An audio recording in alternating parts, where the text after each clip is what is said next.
So do you guys honestly think the replacement theory is real and the depopulation theory is real? Because if you don't, let me just show you UN's own document that states that.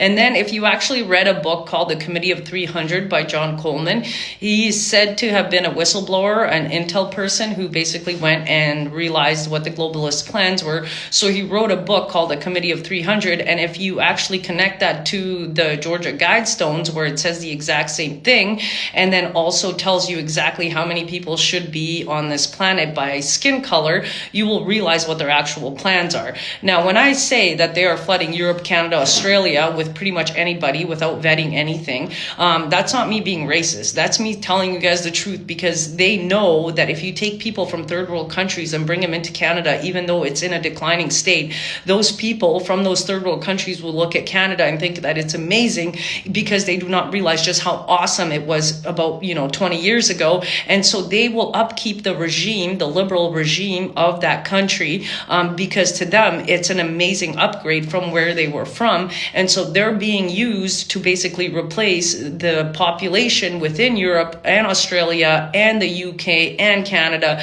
And not a lot of people seem to realize that, but let me just show you the document so that I can kind of put the links together for people.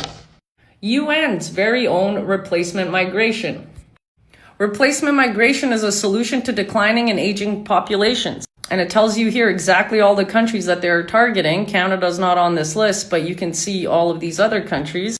And they are claiming that in addition to decrease in population size, Japan and the countries of Europe are undergoing a relatively rapid aging process, which means not only are we having less kids, but we're also living longer. Then the book written by John Coleman, The Story of the Committee of 300, this passage explicitly details a plan to eliminate 4 billion useless eaters by the year 2050 through various means, including racist references to Chinese and Japanese people, linking depopulation to specific ethnic and racial groups.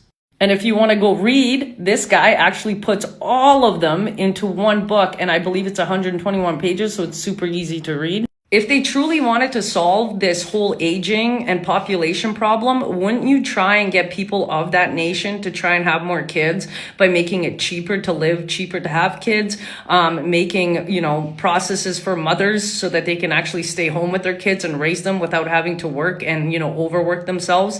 And also they have done this through feminization or feminism, getting men addicted to porn, moral degradation of people in general, and then the family unit, and all of these things have actually played into the very situation that they wanted so that they can do the replacement theory and then blame it on aging populations and declining birth rates.